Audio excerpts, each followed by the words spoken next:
En 2025, il y aura plus de reptiles achetés que n'importe quelle autre année dans l'histoire humaine. Mais c'est 5 reptiles que vous devez arrêter d'acheter.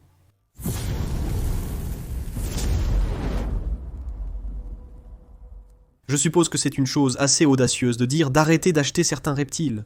N'achetez pas ce reptile. Ce n'est pas une déclaration générale. Pour chacun de ces 5 reptiles que je vais vous dire d'arrêter d'acheter, il y a une mise en garde ou une condition. Il existe d'autres reptiles méconnus que la plupart des gens ignorent pouvoir acheter, comme les iguanes à bandes de Tonga, si vous vivez au Canada ou au Royaume-Uni. Ceci étant Frankie, et il va avoir une petite amie cette semaine. Donc, espérons que nous aurons quelques petits bébés qui sortiront à l'automne. Quoi qu'il en soit, passons au numéro 5. Numéro 5, les pitons birmanes. Cela vous surprendra si vous connaissez cette chaîne, car j'adore les berms.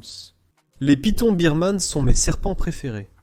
Mon favori est Kratos, mon python birman personnel. C'est mon serpent préféré, point final. La raison est simple, il est génial. Il est tellement amusant à manipuler, et il est grand, et il vous fait un câlin. Mais il agit aussi comme un chiot, et il n'a pas de problèmes avec son tempérament, et c'est ce que j'aime chez lui.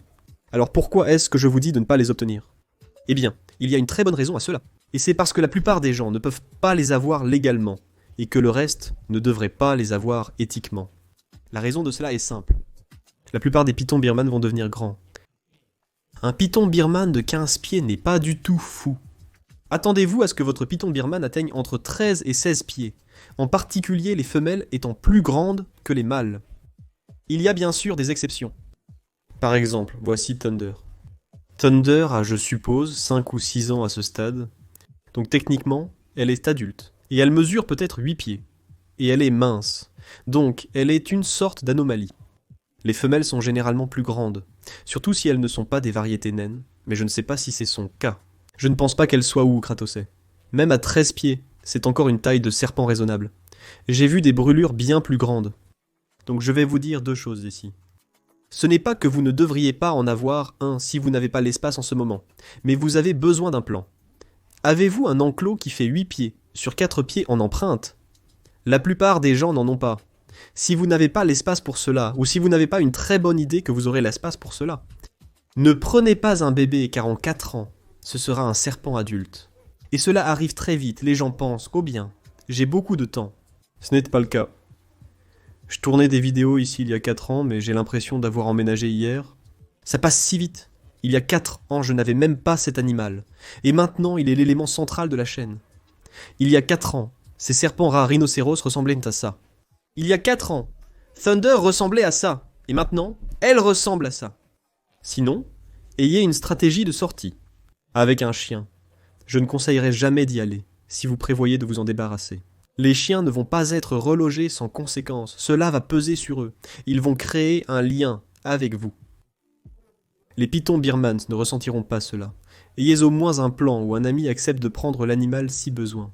J'ai eu des gens qui m'ont littéralement contacté pour me dire « Hé, je pense à prendre cet animal. Si ça ne marche pas pour moi, le prendrais-tu » Avec un tel ami, ce serait sûrement différent. Ce que j'essaie de dire, c'est de ne pas prendre un serpent, à moins d'être prêt à avoir un animal pouvant atteindre 15 pieds, ou plus, d'avoir de l'espace, ou une stratégie de sortie, et d'en vouloir vraiment un. Ils sont incroyables, c'est mon serpent préféré. Sur cette liste, je vais parler de choses populaires et accessibles. Par exemple, je ne vais pas inclure le dragon à collerette, car il nécessite beaucoup d'espace et de nourriture, ce qui les rend difficiles pour Id à gérer pour la plupart des gens. Bien qu'incroyablement étonnant, ce n'est pas courant.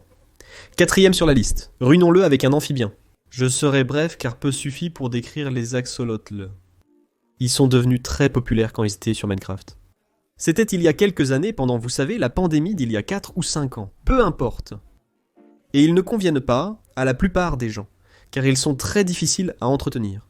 Sauf si vous vivez dans l'Arctique. D'accord. Dans mon sous-sol pendant l'hiver où il y a, vous savez, des couloirs non chauffés et des trucs, c'est vraiment facile de les garder. Je veux dire, il va faire 65 degrés, 67 degrés, pas de problème, ce qui correspond à la température que leur eau doit avoir. Si on arrive même dans les années 70, ça va poser un problème. Et il y a des moyens de contourner ça. Des ventilateurs peuvent garder l'eau fraîche, mais elle s'évapore rapidement, nécessitant un remplissage constant. Vous pouvez utiliser des refroidisseurs et y mettre des bouteilles d'eau de temps en temps, comme nous l'avons fait pendant un moment. J'habitais dans une petite maison où il faisait jusqu'à 80 degrés en été ou même parfois plus chaud. Garder des axolotls dans cette maison était une mauvaise idée. Nous mettions constamment de la glace dans des bouteilles d'eau congelées. Plusieurs fois par jour, ça ne marchait pas du tout. Mon seul succès avec les axolotls était dans un couloir non chauffé de cette maison. Une cave à vin serait idéale, mais l'intérêt d'un aquarium pour ces salamandres aquatiques est de pouvoir les observer, n'est-ce pas? Passez-vous souvent du temps dans votre cave à vin pour vous détendre? Presque jamais. Mais ces animaux ont besoin de se détendre tout le temps. Malheureusement, ils sont pratiquement éteints à l'état sauvage. Il en reste probablement encore quelques-uns durant notre vie. Ils vont disparaître. Il n'y a essentiellement qu'un ou deux lacs dans le monde entier. Ils sont tous les deux au Mexique qui les ont. Ils vont disparaître, je veux dire. C'est un animal qui est essentiellement un dinosaure vivant. Il va s'éteindre.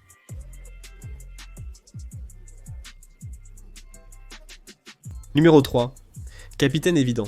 Ne préparez pas vos sliders. Oh mon dieu! Les gens préparent des sliders car ils sont peu coûteux. C'est la principale raison pour laquelle ils sont populaires. C'est pourquoi beaucoup de gens ont des animaux qu'ils ne devraient pas avoir. Oh, eh bien c'était 10$ ou c'était gratuit sur Marketplace. Sont gratuits sur Craigslist, alors que, je veux dire, en réalité, j'ai aussi eu des tortues gratuitement parce qu'un ami me les a données. Et en un mois, j'ai dépensé 1500$ pour les installer dans un enclos approprié. La plupart des gens qui obtiennent un animal gratuit ou à moins de 25$, ils ne dépenseront pas les centaines de dollars nécessaires pour installer correctement votre curseur. 75 gallons, 100 gallons, 150 gallons d'eau que je préfère, ça va être énorme, vous allez devoir. Ensuite, il y a le risque de fuite d'eau de l'année dernière. Avez-vous regardé la vidéo? C'est juste ici, mais tout mon aquarium a fuité dans mon sous-sol, et c'est pourquoi je n'ai plus de tortues de toute façon. J'avais une tortue à ventre jaune et une tortue géographique, qui sont de super animaux de compagnie si vous voulez vraiment des tortues. Comme nos sliders réguliers, mais sauvez-les toujours. Vous n'avez presque jamais besoin d'acheter des animaux de compagnie vraiment communs comme ça. Les tortues de compagnie communes incluent les tortues à cou latéral, à cou de serpent ou musqué. Vous devrez probablement les acheter car elles ne sont pas si répandues. Vous savez, les personnes qui sont des passionnés achètent ceci. Mais ce ne sont généralement pas les passionnés qui achètent les sliders de Red Deer ou les sliders à ventre jaune. Je montre surtout un slider à ventre jaune car j'en avais un, mais vous voyez l'idée, ils se ressemblent beaucoup. Souvent, ces personnes veulent juste un animal de compagnie sans savoir dans quoi elles s'engagent, et n'achètent pas de sliders de Red Deer. À moins bien sûr que vous soyez préparé pour cela, et que vous vouliez un animal de compagnie vraiment bon marché, qui va être vraiment coûteux à entretenir. Numéro 2, je fais rarement ça. Je vais ajouter à la liste un deuxième amphibien, ou groupe, des grenouilles bizarres, ok? Je parle des étranges grenouilles, pas des grenouilles arboricoles, aux yeux rouges, qui sont d'excellentes grenouilles de compagnie. Prenez une espèce élevée, en captivité, et facile.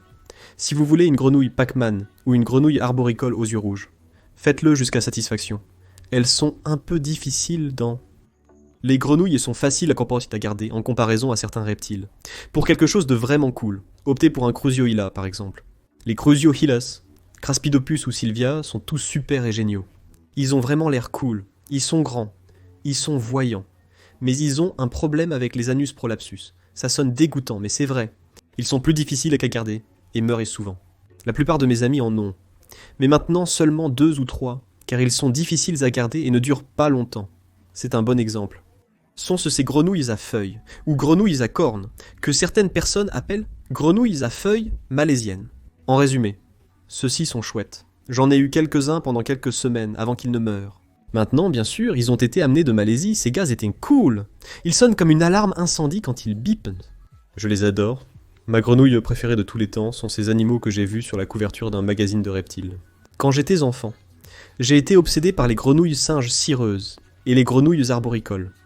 Les plus cool du monde. Je n'en aurai plus, car elles sont difficiles à trouver. Souvent capturées à l'état sauvage, et il est presque impossible de trouver des femelles pour les élever.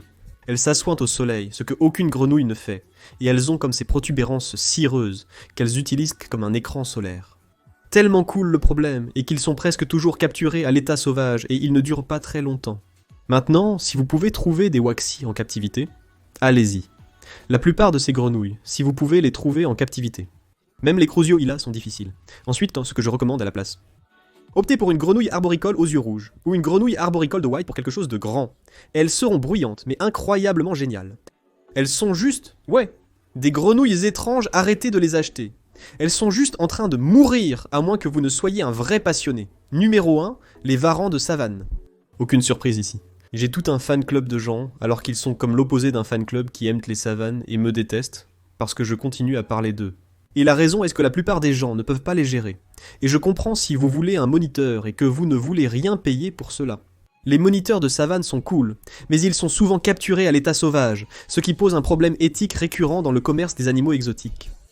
Donc ils vont être querelleurs et pleins de parasites. Je vivais avec un copain, l'un de mes premiers logements en dehors du foyer parental. Et ce gars avait des boas et plein d'autres choses, mais la seule chose qu'il avait était un varan de savane dont le nom était Lucifer, et il était à la hauteur de ce nom. Je veux dire, il était hargneux, il mangeait. Mais si vous mettiez votre main près de lui, il essayait de l'arracher. Il y a de superbes varans de savane là-bas. Certains varans de savane sont absolument fantastiques. J'ai un ami, Greg, de chez Beneath the Canopy Exotics. Il a l'un des varans de savane les plus cool de tous les temps. Wilma est absolument fantastique. Mais la plupart des varans de savane ne le sont pas. Donc la mise en garde à ce sujet, si vous en obtenez un qui est en captivité, et que vous allez prendre le temps de vous assurer qu'il n'est pas hargneux, génial. Parce que vous ne voulez pas d'un varan dont vous ne pouvez pas vous approcher. Ce n'est pas amusant. Quel est l'intérêt d'avoir ça? Les varans de savane peuvent être cool pour certains, mais pas pour la plupart des gens. Optez pour un haki, ou un lézard similaire. Dites-moi en commentaire quel animal de compagnie vous trouvez trop populaire et déconseillé à l'achat. Merci à Patreon. Merci à vous d'avoir cliqué sur j'aime et de vous être abonné, c'est gratuit. Comme je publie des vidéos les lundis et jeudis, on se revoit à la prochaine.